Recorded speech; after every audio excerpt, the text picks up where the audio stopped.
नमस्कार दोस्तों, पिछली वीडियो में हमने देखा था साइंस के एनालिसिस विद सोर्सेज कि एग्जैक्ट सोर्सेज क्या थे, साइंस के क्वेश्चन पूछे गए सीडीएस के अंदर। तो इस वीडियो में हम यही चीज़ ज्योग्राफी के साथ करने वाले हैं और ज्योग्राफी के जितने भी क्वेश्चंस पूछे गए हैं सीडीएस के अंदर उसके हम एग्जैक्ट सोर्सेज जानेंगे कि ये सोर्सेज बेसिकली कौन से थे और कहाँ से यूपीएससी ने क्वेश्चन पूछे हैं। ठीक है, तो चलिए इस वीडियो को शुरू करते हैं। दोस्तों, वीडियो शुरू करने से पहले ही मैं आप लोगों को सोर्सेज बता देता हूँ, जैसा कि मैं करता ही हूँ कि जो भी हमारे जो क्वेश्चन हैं वो 90% हमारे वो 9th से लेके 12th क्लास की जो एनसीईआरटी है ज्योग्राफी की, वहाँ से पूछे गए हैं क्वेश्चंस 90%। उसके बाद जो कुछ क्वेश्चंस हैं वो हमारी ये लूसेंट की जो बुक है इससे पूछे गए हैं, क्योंकि जो स्टैटिक जीके के अंदर आते हैं वो इसके अंदर पूछे गए हैं। ठीक है, कुछ क्वेश्चंस, और जो कुछ क्वेश्चंस हैं दोस्तों वो थोड़े करंट इवेंट से रिलेटेड है और मैपिंग से रिलेटेड है, जो कि आपका एक तरह से एनसीईआरटी के अंदर ही कवर हो जाता है। ठीक है, तो अब अपना पहला क्वेश्चन स्टार्ट करते हैं। अब देखो दोस्तों, पहला क्वेश्चन ये पूछा है, which one of the following form of settlement develop around a lake, कि लेक के अराउंड कौन सी डेवलपमेंट कि लेक के अराउंड कौन से टाइप की सेटलमेंट डेवलप होती है। तो दोस्तों ये वाला जो क्वेश्चन है ये क्लास 12th की एनसीईआरटी, जैसे मैंने यहाँ पे हाईलाइट कर रखा है, क्लास 12th की एनसीईआरटी के अंदर दिया हुआ है डिट्टो लाइन बाय लाइन की ये सर्कुलर पैटर्न। यहाँ पे देख सकते हो circular villages develop around lake, तो इसका सीधा सीधा आंसर था, एक लाइन का आंसर था कि सर्कुलर। ठीक है, और यही इसका आंसर था। तो देख रहे हो आप, डिट्टो इन्होंने लाइन बाय लाइन उठा के यहाँ पे पूछा है। अगले क्वेश्चन में देखते हैं।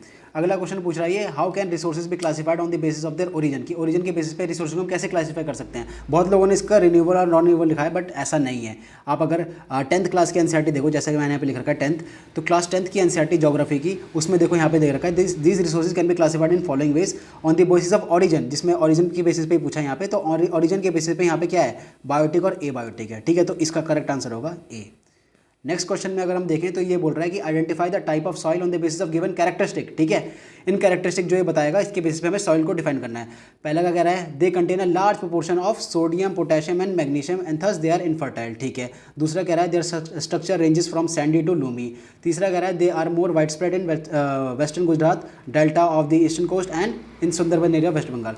ठीक है, अब दोस्तों ये वाला जो है ना, ये वाला अगर आप पैराग्राफ पढ़ें एनसीईआरटी क्लास का, एनसीईआरटी की ज्योग्राफी का, तो देखो पहला स्टेटमेंट अगर आप पढ़ो तो देखो पहला स्टेटमेंट यहाँ से उठाया गया, proportion of sodium and potassium and magnesium and thus they are infertile. ठीक है, तो ये वाला स्टेटमेंट कहाँ डाला इन्होंने पहले वाले स्टेटमेंट में ये वाली चीज़ डाल दी उठा के, डिट्टो कॉपी पेस्ट। ठीक है, अब देखो ये वाला अगर मैं पढ़ूँ, their structure ranges from sandy to loamy, तो ये वाला सीधा उठा के कॉपी पेस्ट किया इन्होंने, यहाँ पे डाला। और जो तीसरा है वो यहाँ से डाला, more wide spread in western Gujarat, delta of eastern coast, Sundarban area and west Bengal, ये सादा उठा के यहाँ से देख सकते हो आप, डिट्टो लाइन बाय लाइन उठा के डाला। और इसका जो करेक्ट आंसर है वो सलाइन सॉइल है। ये वाली जो एनसीईआरटी है दोस्तों, ये क्लास 9th की एनसीईआरटी है ज्योग्राफी की। राइट, अब अगला क्वेश्चन देखते हैं।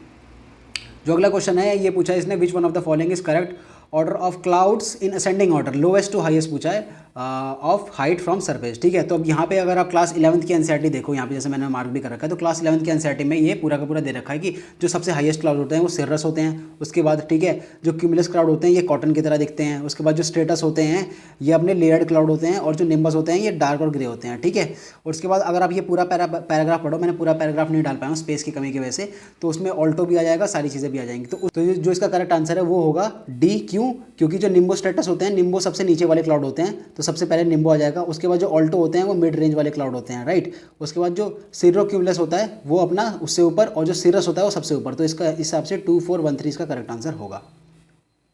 अब नेक्स्ट क्वेश्चन में बात करें तो which one of the following concept are considered as pillars of human development. Pillars of human development, ये कई लोग सोच रहे होंगे कि यार ये करंट अफेयर से पूछा है, कहाँ से पूछा है, बट बेसिकली ये जो पूछा है हमारा, ये 12th क्लास की ज्योग्राफी से पूछा है।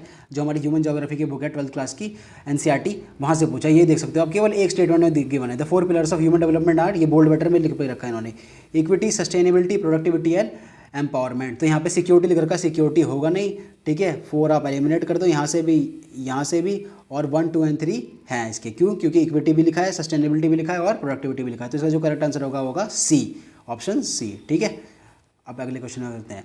अगला क्वेश्चन क्या कह रहा है, which one of the following landform is या are formed by wind erosion, की विंड इरोजन से कौन से लैंडफॉर्म बने हैं। तो ये जो हमारी क्लास 11th की एनसीईआरटी है ज्योग्राफी की, उसमें आप देख सकते हो यहाँ पे लिखा है, ये जो अब देखो इसमें जो सिरिक लिखा है, सिरिक कौन से लैंडफॉर्म होते हैं, सिरिक लैंडफॉर्म होते हैं ग्लेशिएटेड माउंटेन्स होते हैं। ये जो ग्लेशियर के थ्रू लैंडफॉर्म बनते हैं, ये सिरिक वो वाले होते हैं। तो पहला तो एलिमिनेशन से आप इसे एलिमिनेट कर दो। ठीक है, क्योंकि इसमें पूछा है विंड इरोजन।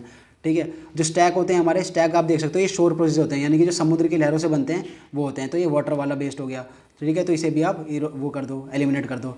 ठीक है। और जो ज़ाइगोन बचता है इसे देखते हैं, और जो डी का कह रहा है, डी कह रहा है स्टैक और ज़्यून बोथ, तो ये दोनों तो हो ही नहीं सकते क्योंकि ऊपर देनी हुई है, तो इसका करेक्ट आंसर होगा ज़ाइगन, ठीक है, जो हमारा विंड इरोजन से बनते हैं, ठीक है। बाकी आपको अगर और डिटेल में जानना है तो ये लैंडफॉर्म जो है पूरा का पूरा चैप्टर मैं रिकमेंड करूँगा कि आप एक बार जीसी लियोंग जो बुक है उसे आप पीडीएफ डाउनलोड करके एक बार केवल वो लैंडफॉर्म वाला चैप्टर आप पढ़ सकते हो, क्योंकि उसमें डायग्रामेटिकली बहुत ही अच्छा एक्सप्लेन किया गया है और बहुत ही अच्छे से आप उसे सॉल्व कर सकते हो उसे पढ़ने के बाद। बाकी आप एनसीईआरटी से भी करोगे तो कोई प्रॉब्लम नहीं है, एलिमिनेशन के थ्रू आप कर सकते हो। जो अगला क्वेश्चन है वो कह रहा है कि which one of the following settlement about plantation agriculture is not correct. तो प्लांटेशन एग्रीकल्चर हमारा उसके बारे में पूछा है कि ये कौन सा नॉट करेक्ट है, ठीक है। अब तो ये हमारा जो क्लास 11th है, क्लास 10th है, सॉरी क्लास 10th, पेज 35 में हमारा दिया हुआ है प्लांटेशन एग्रीकल्चर के बारे में कि it is a commercial type farming, ठीक है। In this type of farming single crop is grown on large area, the plantation has an interface of agriculture and industry, ठीक है। एग्रीकल्चर और इंडस्ट्री के बारे में बोला है इसने, एनिमल के बारे में कहीं नहीं बोला है। Plantation cover large track of land using capital intensive input, ठीक है, कैपिटल इंटेंसिव भी आ गया कीवर्ड हमारा, with the help of migrant labour all the products is use raw material in respective of industries. तो इसमें अगर हम देखें तो जो पहला स्टेटमेंट क्या कह रहा है, ए हमारा क्या कह रहा है, plantation farm states are scientifically manage, ठीक है, एक तरह से सही लग रहा है। दूसरा क्या कह रहा है, plantation farming requires heavy capital outlay, ये तो हमने पढ़ ही लिया इस क्वेश्चन इस पैराग्राफ के अंदर, ठीक है। जो अगला कह रहा है, plantation farm land have mainly foreign ownership and local labour, चलो देखते हैं। और जो अगला क्या कह रहा है, plantation farmers rear animal for sale, लेकिन ये वाला जो चीज़ है, ये वाला स्टेटमेंट कहीं भी लिखा हुआ नहीं है, तो इसमें क्योंकि नॉट करेक्ट पूछा है तो यही वाला जो इसका करेक्ट आंसर है, क्योंकि रेयर एनिमल जैसा कुछ नहीं होता इसमें केवल एग्रीकल्चरल क्रॉप ही हम अब लार्ज लेवल पर प्लांट करते हैं, जैसे टी हो गया, कॉफ़ी हो गया, रबड़ हो गया, शुगर केन हो गया, बनाना हो गया, ये सारी चीज़ें। नेक्स्ट क्वेश्चन हमारा कह रहा है मैच द फॉलोइंग, ठीक है। तो इसमें शिफ्ट कल्टीवेशन का नाम दिया हुआ है, उसे मैच करना है, ठीक है। तो ये हमारी जो क्लास 10th की एनसीईआरटी है, ये तो बहुत ज़्यादा बेसिक क्वेश्चन है, ठीक है, इसे आप कोई भी कर सकते हो, आप लोगों ने कर भी दिया होगा इसे।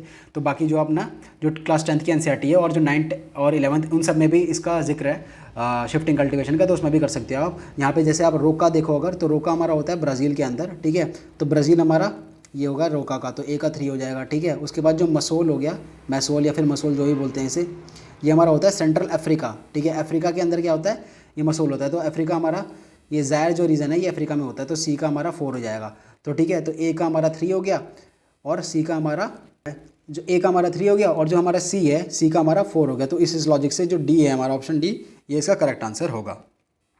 नेक्स्ट क्वेश्चन में पढ़े तो ये कह रहा है which one of the following set of tree does not belong to temperate floral region in of Himalaya बोला है यहाँ पे। सबसे बड़ा इंपॉर्टेंट कीवर्ड यहाँ पे हिमालय, कि हिमालय में कौन से टेम्परेट फ्लोरल रीजन नहीं बिलोंग करते। तो दोस्तों जो कैशू नट और ये है मैग्नोलिया, जो कैशू नट होते हैं, जो हमारे काजू होते हैं, ये हमारे साउथ इंडिया में पाए जाते हैं, हिमालयन रीजन में नहीं पाए जाते, ठीक है। बाकी जो ओक हो गया, मैपल हो गया, रोडोडेनम और ये तीनों भी पाए जाते हैं। और इसका सोर्स आप देख सकते हो क्लास 11th की एनसीईआरटी देख सकते हो आप। At many places in this zone temperate grassland are also found, but in higher region the transition of alpine forest silver fern, juniper ferns, birch and rhododendrons, ये दोनों का दोनों आ गया ना, देखो यहाँ पे बिर्च आ गया और ये रोडोडेंड्रॉन्स आ गया, ठीक है, ये दोनों आ गया। और ओक तो होता ही है, तो जो कैशू नट होता है वो नहीं होता है यहाँ पे, तो इसका करेक्ट आंसर भी कैशू नट ही होगा, ये ऑप्शन ए। जो अगला क्वेश्चन है ये 57th क्वेश्चन, ये भी बहुत ज़्यादा इजी है। इसमें ये आइसो लाइन्स जो होती हैं इसके बारे में पूछा है इन्होंने कि इसमें कितनी सारी करेक्ट हैं, कि इसमें कौन कौन सी करेक्ट हैं, ठीक है। तो which one of the following pair of isolines and its properties are correctly match. तो आइसोनिफ के बारे में बोला है इसने कि स्नोफॉल के लिए होता है, बिल्कुल सही है। आइसो हेल जो होता है वो सनशाइन के लिए होता है, बिल्कुल सही है। आइसो हेलाइन जो होता है वो साइलेंट के लिए होता है, बिल्कुल सही है। लेकिन जो आइसो हाइप होता है, हाइप्स होता है, ये क्लाउडीनेस के लिए नहीं होता। क्लाउडीनेस के लिए आप देख सकते हो यहाँ पे, क्लाउडीनेस के लिए हमारा होता है आइसोनेफ, ठीक है। तो ऑप्शन जो ये जो 4th है ये कट जाएगा, 4th यहाँ से भी कट गया, यहाँ से भी कट गया, तो 1, 2 और 3 जो हो गया वो करेक्ट आंसर हो गया, ऑप्शन ए है, ठीक है। और ये जो बुक है ये क्लास 11th की एनसीईआरटी है, प्रैक्टिकल वाली। अब आपको पता होगा क्लास 11th में बेसिकली 2 एनसीईआरटी हम पढ़ते हैं, ठीक है, लेकिन एक तीसरी भी होती है जिसमें प्रैक्टिकल वर्क होता है, उसमें थोड़ा मैप वैप की डेफिनेशन दी होती है, तो कई बार वहाँ से भी क्वेश्चन पूछ लेते हैं। तो इसमें ये डिटेल के अंदर दे रखा है पूरा जो आइसोलाइंस है उसे, तो आप वहाँ से पढ़ सकते हो। अगला जो क्वेश्चन है which one of the following statement about national highway authority of India is not correct. Not correct पूछा है कि नेशनल हाईवे अथॉरिटी इंडिया के बारे में कौन सी स्टेटमेंट सही नहीं है। तो दोस्तों जो क्लास 12th की एनसीईआरटी है ह्यूमन ज्योग्राफी की, उसमें ये नेशनल हाईवे अथॉरिटी के बारे में जिक्र है। आपको याद होगा पिछली बार इन्होंने बीआरओ के बारे में भी क्वेश्चन दिया था कि which one of the following is not correct related to BRO, border road organisation, ये भी 12th क्लास की एनसीईआरटी में दिया था। और जो नेशनल हाईवे है ये भी हमारा इस 12th क्लास की एनसीईआरटी के अंदर जिक्र है। और इसे आप अगर करोगे तो जो ऑप्शन डी है ये इनकरेक्ट ऑप्शन होगा, ठीक है, क्योंकि ये it does not control the प्लाइंग of vehicle and proper management, बाकी ये सारी चीज़ें करती है, ठीक है। जो अगला क्वेश्चन पूछा है ये इसने बोला है कि consider the following statement on fog. Fog के बारे में पूछा है, क्या कह रहा है, सबसे पहले कह रहा है कि fog is simply a cloud, ठीक है, that forms close to the ground, ground के पास एक क्लाउड बनने वाली चीज़ को फॉग कहते हैं। Radiation fog is associated with radiation cooling of land at night, ठीक है। अगला कह रहा है advection fog when moisture is blown away a cold surface and is chilled by contact. Now अब यहाँ पे देखो, ये जो आपको वर्ड है ना रेडिएशन और एडवेक्शन, ये कंफ्यूज कर रहे होंगे कि ये कौन से बला का नाम है, बट आप ये क्लास 11th की ज्योग्राफी पढ़ोगे आप, तो उसके अंदर ये जो एडवेक्शन है और ये जो रेडिएशन है इसे पूरा अच्छे से एक्सप्लेन किया गया है। और फिर इन दोनों को टर्म को मिला के फॉग, आप इस फॉग वाला कॉन्सेप्ट लगाओगे ना, इसमें इन दोनों का कॉन्सेप्ट लगा के आप फॉग को समझोगे तो आप इस क्वेश्चन को सॉल्व कर पाओगे। जो इसका करेक्ट आंसर है वो ऑप्शन डी है, ठीक है। जैसे बेसिकली आप इसे ढंग से पढ़ोगे क्लास 11th में तो आपको पता चल जाएगा। जो एडवेक्शन होता है वो हॉरिजॉन्टल जो हीटिंग पैटर्न होता है उससे होता है, और जो रेडिएशन होता है वो जो अर्थ रेडिएशन के थ्रू जो अर्थ हीट होती है उसके बारे में होता है, ठीक है। तो आप अगर ढंग से पढ़ोगे तो इसका जो करेक्ट ऑप्शन है वो ऑप्शन डी है, ठीक है। जो अगला क्वेश्चन है, which one of the following crops is not cultivated under dryland farming, ठीक है। तो ड्राईलैंड फार्मिंग के अंदर जो हमारी जो शुगर केन होती है वो कल्टिवेट नहीं होती। जो सोर्स है इसका वो एनसीईआरटी है, क्लास 10th या फिर 9th की है, ये मैं भूल रहा हूँ, ठीक है, क्लास 10th या फिर 9th की है, आपको ये पढ़ना पड़ेगा। जो शुगर केन होता है जो हमारा, वो बहुत ही ज़्यादा रेन इंटेंसिव क्रॉप होता है, ठीक है, वाटर इंटेंसिव क्रॉप होता है, उसे बहुत ज़्यादा पानी चाहिए होता है। तो इसकी जो रेनफॉल है वो 75 से 100 सेंटीमीटर तक वेरी करती है, और ड्राईलैंड फार्मिंग में ये पॉसिबल नहीं है। तो इसीलिए शुगर केन जो हो गया ये ड्राईलैंड फार्मिंग में नहीं आता। अगला क्वेश्चन क्या कह रहा है, consider the following statement about the clouds. Two major forms of clouds are stratiform and cumuloform, ठीक है। According to the altitude clouds are classified as high cloud, middle cloud and low cloud. अगला कह रहा है stratus, nimbo stratus and stratocumulus are type of high cloud, अच्छा। और fourth कह रहा है कि clouds have nimbo attach to their name produce precipitation. Class 11th की एनसीईआरटी उसके अंदर ये कॉम्बिनेशन ऑफ क्लाउड्स को डिफाइन कर दिया है, देखो आप पढ़ सकते हो। A combination of this four basic can give rise to the following types of cloud. High clouds जो होते हैं हमारे cirrus, cirrostratus, cirrocumulus. Middle clouds altostratus, altocumulus. Low cloud stratocumulus and nimbo stratus. And clouds with extensive vertical development cumulus and cumulus nimbus. तो अगर आप यहाँ पे देखो हमारी स्टेटमेंट 3, तो जो ये कह रहा है कि stratus, nimbo stratus and stratus cumulus are type of high cloud. But यहाँ पे जो अगर आप पढ़ोगे इस चीज़ को, इसमें हाई क्लाउड जो बोला है इसने, हाई क्लाउड वो होते हैं जो सिरस होते हैं, सिरस स्टेटस होते हैं, सिरस क्यूमुलस होते हैं। तो ये जो ऑप्शन, तो ये जो स्टेटमेंट 3 है ये रॉन्ग हो जाएगी, ठीक है। और स्टेटमेंट 3 रॉन्ग होते ही जो हमारे ऑप्शन बी है वो करेक्ट आंसर हो जाएगा, ठीक है, क्योंकि जो बाकी सारे हैं ये बिल्कुल सही हैं। अगला जो क्वेश्चन है वो देख सकते हो आप, which one of the following pass is not located in Indian Himalayan region, ठीक है। ये हमारा क्लास 11th की एनसीईआरटी है, उसके अंदर दे रखा है, बहुत ज़्यादा सिंपल है। जोजिला हो गया, ठीक है, और जो हमारा शिपकिला हो गया, लेपुला हो गया, ये सारे हमारे हिमालयन पासेज है। जो बुलान है ये नहीं होता, तो ऑप्शन बी इसका जो है वो करेक्ट आंसर होगा। अब जो अगला क्वेश्चन है वो कह रहा है कि energy and nutrients flow from one trophic level to another in ecosystem, which one of the following statement correctly describes the direction of flow of energy and nutrients in an ecosystem, ठीक है। तो ये इसके बारे में इसने question दिया था, ये मैंने थोड़ा बहुत ढूंढा, तो ये ज्योग्राफी में ही पाया गया, क्लास 12th की एनसीईआरटी में पाया गया आई थिंक, ठीक है। तो इसमें आप ये फ्लो ऑफ एनर्जी वाला पूरा ये पढ़ोगे और ये चार्ट पढ़ोगे तो आपको थोड़ा बहुत समझ में आएगा। तो जो हमारी एनर्जी होती है, बाकी मैंने इंटरनेट से भी ढूंढा था तो मिल गया था, बाकी जो इसकी एनर्जी होती है वो हमारी यूनिडायरेक्शनल होती है, और जो न्यूट्रिएंट फ्लो होता है वो हमारा साइक्लिक होता है। यहाँ पे देखो आप यहाँ पे लिखा हुआ है साइक्लिक, एक सेकेंड, ये जो आप लास्ट की लाइन है आप वो ये क्रॉप हो गया है, आप वहाँ से पढ़ोगे तो ये साइक्लिक लिखा है, देखिए nutrient cycling is a cyclic process that encompasses the movement of the nutrient from, ठीक है। तो ये वाली चीज़ हो गई, तो इसका ऑप्शन हो जाएगा बी करेक्ट ऑप्शन। जो अगला क्वेश्चन है, which one of the following is correctly matched. तो दोस्तों ये वाला जो क्वेश्चन है ना, ये थोड़ा हमारा करंट अफेयर से उठाया गया था इन लोगों ने। क्यों उठाया गया था, क्योंकि जो अभी रिसेंटली टर्की में हमारा अर्थक्वेक आया था उससे रिलेटेड जो हमारी प्लेट्स है और जो प्लेट्यूज़ है वो बहुत ज़्यादा न्यूज़ में था, ठीक है। जो हमारा टर्की का पूरा अर्थक्वेक था वो हमारा एनाटोलियन प्लेट पे हुआ था, जो कि एशिया में है। बहुत लोग कंफ्यूज होते हैं कि यूरोप में है, बट वो एशिया में है। तो ऑप्शन जो 3 है ना वो बिल्कुल करेक्ट होगा। और बाकी अगर हम दूसरे प्लेटूज़ की बात करें, अगर हम ये एबिसिनियन प्लेटू की बात करें, तो एबिसिनियन प्लेटू हमारा अफ्रीका के अंदर होता है, बिल्कुल सही है ये, ठीक है। पैटागोनियन प्लेटू जो हमारा होता है वो अर्जेंटीना के अंदर होता है, जो कि हमारा साउथ अमेरिका में है, ठीक है। तो ऑस्ट्रेलिया के अंदर हमारा नहीं होता। जो ऑप्शन 2 है वो बिल्कुल करेक्ट नहीं है। तो सी को एलिमिनेट कर दो आप, डी को एलिमिनेट कर दो आप, ठीक है। उसके बाद क्या कह रहा है, ये जो एनाटोनिया होता है वो एशिया में होता है, बिल्कुल हमने डिस्कस किया था। और जो इब्रेनियन होता है ये हमारा होता है यूरोप के अंदर, ठीक है। और इसने नॉर्थ अमेरिका दे रखा, तो ये भी हमारा क्या होगा, गलत होगा। और ऑप्शन बी जो है हमारा वो करेक्ट आंसर होगा, 1 और 3।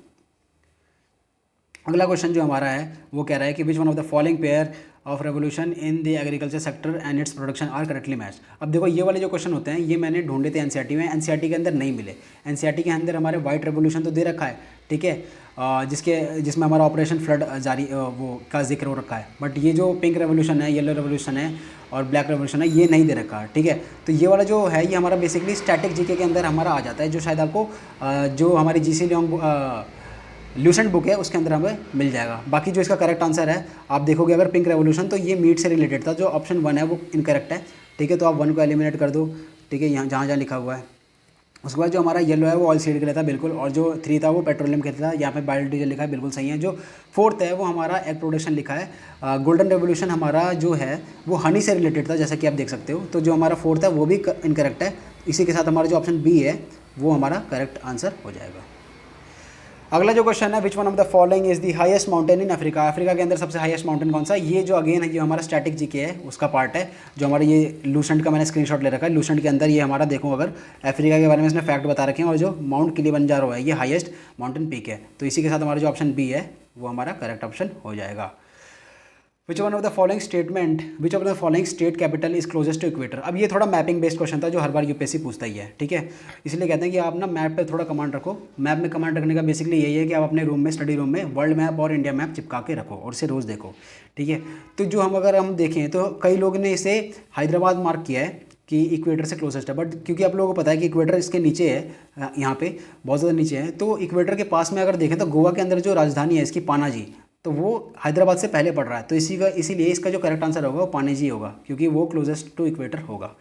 जो अगला क्वेश्चन है वो बोला है इसने consider the following statement about some planets in the solar system. ये अगेन हमारा जो सोलर सिस्टम है वहाँ से पूछा है। जो क्वेश्चन है ये एनसीईआरटी के अंदर नहीं मिला, बट जो हमारी लूसेंट है उसके अंदर हमें मिल गया है, ठीक है। तो जो यहाँ पे देख सकते हो Mercury planet has no gases, यानी कि इसके अंदर नो एटमॉस्फेयर है, बिल्कुल सही है। वीनस हैज़ नो मून, ये बिल्कुल गलत है, इसके अंदर ऐसा कोई जिक्र नहीं है, ठीक है। There is no land in Jupiter, ये भी एक सही स्टेटमेंट है, आप देख सकते हो, क्योंकि ये जो जुपिटर होता है ये हमारा एक जोवियन प्लैनेट होता है, ठीक है। तो गैस से बना होता है, तो ये ऑप्शन 3 स्टेटमेंट 3 बिल्कुल सही है। जो 4th स्टेटमेंट क्या कह रहा है? Saturn has a bright the ring of Saturn are compose of lumps and ice and dust, तो ये भी बिल्कुल सही है, आप यहाँ से पढ़ सकते हो। तो इसी के साथ जो हमारा 2 है वो गलत है, और स्टेटमेंट 2 गलत है, और जो हमारी 1, 3 और 4 है वो सही है। तो हमारा जो ऑप्शन डी है वो इसका करेक्ट ऑप्शन हो जाएगा। इसी के साथ हमारे जो ज्योग्राफी का एनालिसिस है वो कंप्लीट होता है। तो दोस्तों यहाँ पे आपने देखा जो ज्योग्राफी है हमारी, बेसिकली अब थोड़ा सा बात करना चाहूँगा जो ज्योग्राफी है उसे आपको कैसे पकड़ना है, ठीक है। तो जो आप ज्योग्राफी है आप 9th क्लास से पढ़ना स्टार्ट करिए, 9th, 10th, 11th और 12th। अब आप कहोगे कि यार 4 बुक हैं, बेसिकली ये 4 बुक्स नहीं है दोस्तों। अगर आप 9th और 10th की एनसीईआरटी देखो ना तो बहुत ज़्यादा छोटी हैं वो, ठीक है। वो आप एक दिन के अंदर पूरी ख़त्म कर सकते हो, यानी कि 2 दिन के अंदर, 2 से 3 दिन के अंदर आप 9th और 10th की एनसीईआरटी खत्म कर दोगे, ठीक है। उसके अंदर आपको मार्क कर लेनी चीज़ें। उसके बाद जो आपको ज़्यादा इंफेसिस देना है, ज़्यादा जोर देना है वो 11th क्लास की एनसीईआरटी और 12th क्लास के अंदर देना है। और इसमें भी अगर मैं स्पेसिफिकली बात करूँ तो 11th क्लास की जो एनसीईआरटी है वो वेरी वेरी वेरी इंपॉर्टेंट है। इसके अंदर आपको पूरा जोर लगा देना है 11th क्लास की एनसीईआरटी में, क्योंकि इससे बहुत ज़्यादा मैक्सिमम क्वेश्चन बनते हैं 11th क्लास की एनसीईआरटी में, ठीक है। और पढ़ना आपको सारा है, ठीक है, 9th, 10th, 11th, 12th। अभी बहुत ज़्यादा टाइम है, पूरे के पूरे हमारे 5-6 महीने हैं, आपको अच्छे से यूटिलाइज करना है। ज्योग्राफी एक स्कोरिंग सब्जेक्ट होता है, तो यहाँ से आप पढ़ सकते हैं। किसी भी आप नोट्स, कोचिंग, ऑनलाइन वीडियो, ये आप इसके पीछे मत भागिए, ठीक है। जो ऑनलाइन वीडियो होती हैं वो आप एज एन एक्सप्लेनर को यूज़ कर सकते हो कि भाई आपने कोई टॉपिक पढ़ा, आपको समझ में नहीं आया तो आपने वो वीडियो देख के एक्सप्लेन कर लिया खुद को, तो वहाँ से आप कर सकते हो। बाकी एक जो चैनल है जिसे मैं रिकमेंड करूँगा, जो मैं भी अपना प्रिपरेशन के दौरान यूज़ करता हूँ, वो एक अमित सेन गुप्ता सर का एक चैनल है। उन्होंने क्या कर रखा है, जो हमारी एनसीईआरटी है जो मैंने बताया 9th, 10th, 11th, 12th, वो सारी की सारी अपने चैनल पे पढ़ा रखी है, पीडीएफ खोल के पढ़ा रखे हैं। सबसे बड़ी बात यह है, जो अक्सर टीचर पढ़ाते हैं वो अपने विट और अपने दिमाग से पढ़ाते हैं और वो पीडीएफ साइड में रख देते हैं और कहते हैं एनसीईआरटी है, बट नहीं, उन्होंने पीडीएफ खोल के लाइन बाय लाइन पढ़ा रखी है और चीज़ें को एक्सप्लेन कर रखा है, ठीक है। तो आप ये वाला चैनल से देख के आप प्रिपरेशन कर सकते हो। मैं इसलिए बोल रहा हूँ क्योंकि मैंने भी ये वाला चैनल यूज़ किया है और अभी भी यूज़ करता हूँ चीज़ों को समझने के लिए, ठीक है। तो ये आपका पूरा का पूरा एनालिसिस था ज्योग्राफी का। अगर आपने साइंस का एनालिसिस नहीं देखा है दोस्तों, तो साइंस का भी एनालिसिस देख लीजिए, मैं रिकमेंड करूँगा। आई बटन में आपको लिंक दे दूँगा। साइंस में भी हमने देखे थे कि 9th और 10th से पूरे के पूरे डायरेक्ट क्वेश्चन आए थे हमारे एनसीईआरटी के थ्रू ही, ठीक है। तो ये वाला जो पार्ट है आपको बिल्कुल देखना है, जो अपना CDS 2024 के लिए प्रिपेयर कर रहे हैं, ठीक है। तो दोस्तों इसी के साथ ये वीडियो खत्म होती है। प्लीज़ इस वीडियो को लाइक करें और शेयर करें उन लोगों के पास जिन लोगों के पास ये चीज़ें पहुंचनी चाहिए और जो प्रिपेयर कर रहे हैं, ठीक है। तब तक के लिए जय हिंद।